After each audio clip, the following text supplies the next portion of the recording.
उत्सव कथाएं चैनल में आपका खूब खूब स्वागत है।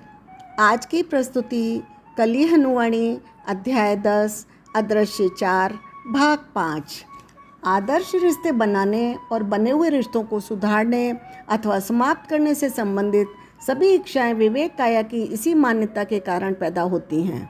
जब ये इच्छाएं पूर्ति की दिशा में बढ़ती हैं तो हम सकारात्मक भावनाओं का अनुभव करते हैं, अन्यथा हम नकारात्मक भावनाओं को अनुभव करते हैं। आप मानो या न मानो, जहाँ तक रिश्तों की बात है, हम सब एक दूसरे के विवेक फलक पर रखे प्यादे मात्र हैं। उर्मी बोली, अपनी भावनाओं को दरकिनार करके आपको जो तुच्छ रस मिलता है उसका आनंद लो। आपकी छवि एक मस्त मौला की बन गई है और आप उस छवि में फंस गए हो। उसी छवि के कारण आप भावनाओं का उपहास करते हो। उर्वा बोला, मुझे उस छवि में फंसे होने का बोध है, परंतु मैं विवेक फलक के उदाहरण का प्रयोग भावनाओं को छोटा दिखाने के लिए नहीं कर रहा हूँ। आप मेरे कथन को मिथ्या रूप में ग्रहण कर रही हो।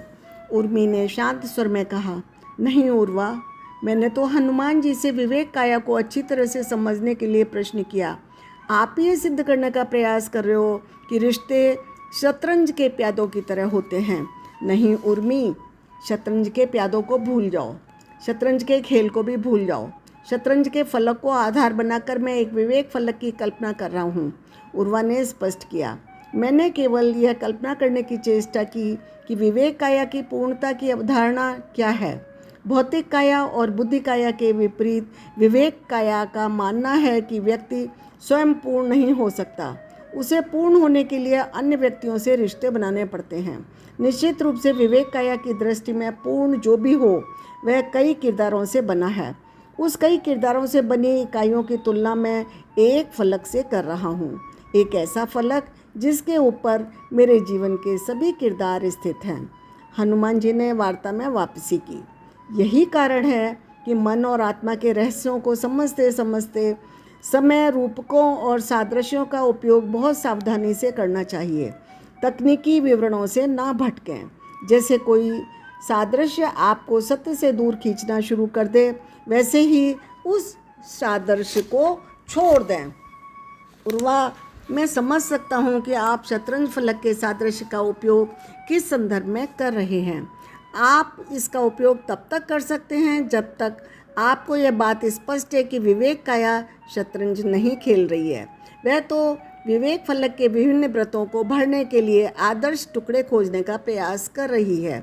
और उर्मी, मैं आपके दृष्टिकोण को भी समझ रहा हूँ। विवेक और बुद्धि में अंतर होता है। विवेक और बुद्धि में अंतर करने में बड़े बड़े बुद्धिमान मात खा जाते हैं। बुद्धि और विवेक प्रायः एक दूसरे पर सत्ता करने की चेष्टा करते हैं। कवि विवेक को हृदय कहते हैं, बुद्धिमान जन विवेक को बुद्धि समझते हैं। विवेक को ठीक से समझने में त्रुटि होती है, क्योंकि समझने का कार्य बुद्धि करती है और बुद्धि प्रायः विवेक को ठीक से नहीं समझती। आपकी बात सही है कि विवेक जोड़ घटा अथवा हानि लाभ देखकर रिश्ते नहीं बनाता है। जो रिश्ते व्यावसायिक होते हैं उनको बनाने के पीछे बुद्धि की इच्छा होती है, विवेक की नहीं। बुद्धि भविष्य को सुरक्षित करना चाहती है, विवेक वर्तमान में से किसी एक के साथ जुड़ना चाहता है। कई बार रिश्ते ऐसे होते हैं जिनको बनाने के पीछे बुद्धि और विवेक दोनों की संयुक्त इच्छा होती है, परंतु संयुक्त इच्छा होते हुए भी ये दोनों आपस में लड़कर बार बार इस बारे में संदेह पैदा करते हैं कि रिश्ता सही है या नहीं। विवेक की इच्छाएं सदा निस्वार्थ होती हैं, क्योंकि आपके किरदार को पूर्ण बनाने का उसका दृष्टिकोण व्यक्तिवादी नहीं अपितु सामूहिक होता है। दूसरी ओर बुद्धि के व्यक्तिवादी दृष्टिकोण के कारण उसकी इच्छाओं में सदा स्वार्थ का गणित होता है। कई बार बुद्धि और विवेक एक ही इच्छा करते हैं, परंतु विपरीत कारणों से। मित्रता का संबंध ही ले लो। आप दो कारणों से किसी के साथ मित्रता करने की इच्छा कर सकते हो।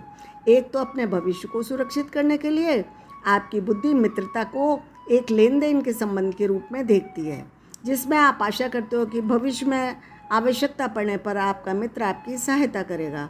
दूसरा इसलिए कि आप उस व्यक्ति के साथ एक निस्वार्थ लगाव अनुभव करते हैं।